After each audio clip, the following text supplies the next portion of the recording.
it's a incredibly grim milestone, of course. Seems just only kind of yesterday we were sitting in the newsroom of Evan discussing stories. We're all trying to do everything we can, but time is obviously ticking by faster and faster every month, it seems. Now, it's now 6 months since our colleague, the Wall Street Journal reporter Evan Gershkovich, was detained in Russia.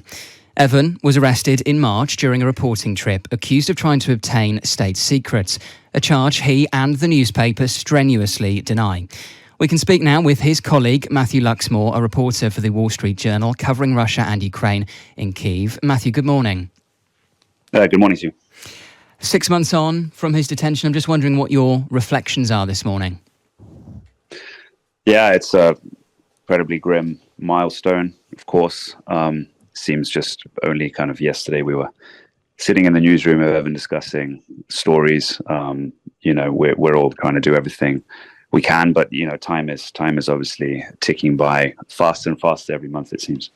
Obviously, contact with Evan is incredibly difficult. What do we know about how he is at the moment?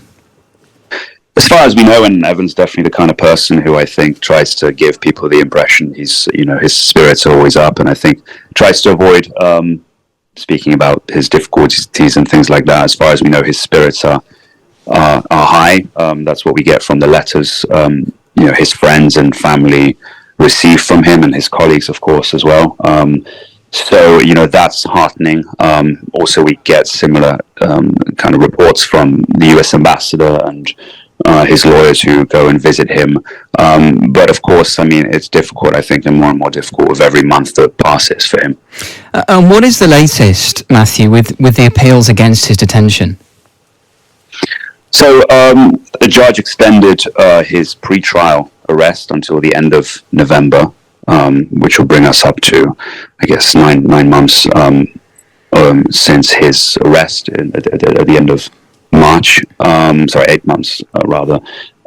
Recently, there was a court hearing for him to appeal that decision, but the judge essentially threw that appeal out, citing procedural irregularities. So the appeal was never considered, which means that the November 30th end of his arrest currently stands. And of course, the trial, there's no word of a trial even beginning yet. So we're at the so-called pre-trial investigation stage, where Russian investigators and prosecutors are compiling their case against Evan on the espionage charges that he and the Journal and the American government strenuously deny. So we're essentially waiting for that date to pass, and hopefully for his appeal to be properly heard.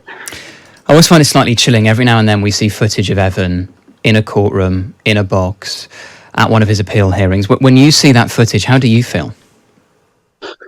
Yeah, it's very difficult to watch, of course. This is your colleague who you worked with and, you met socially with and, wrote stories with and reported with. And now he's, in a kind of a glass box in a Russian courtroom, the same kind of box that, we had seen, both of us had seen so many Russian dissidents and opposition activists in over the years.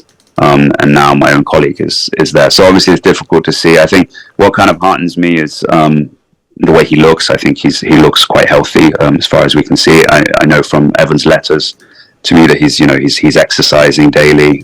So that's good as well. So that's kind of the only kind of positive I guess I can draw from it. Is it in your letters to him? Is it difficult to know what to write? Yeah, of course it is, because you can't make any promises. It's kind of it's difficult to kind of know also what to do to kind of to do your small part to try and expedite his release, I guess, because there is only so much we can do, and we're hoping for people much more influential than me for sure to kind of try and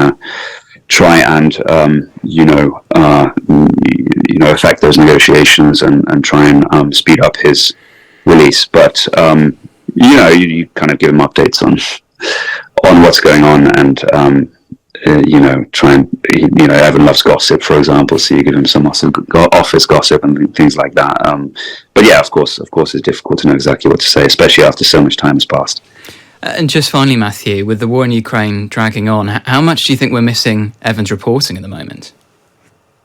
Yeah, I mean, Evan was one of the very, very few journalists who was on the ground in Russia, reporting on really kind of hard-hitting topics. And I mean, I think it's crucial to have that at the moment. There's plenty of journalists in Ukraine reporting, very bravely and accurately on what's happening on this side of the front lines, on Ukrainian bravery and all those stories that we've become so familiar with over the last 18 months. But from the Russian side, it's like a black box. I mean, it's incredibly difficult to glean any information. And I think what Evan was doing was kind of crucial in shedding light on what's happening in Russia. So yeah, I think not only do we miss our colleague, but I think everyone, including the journal's readers, really miss his coverage of Russia as well.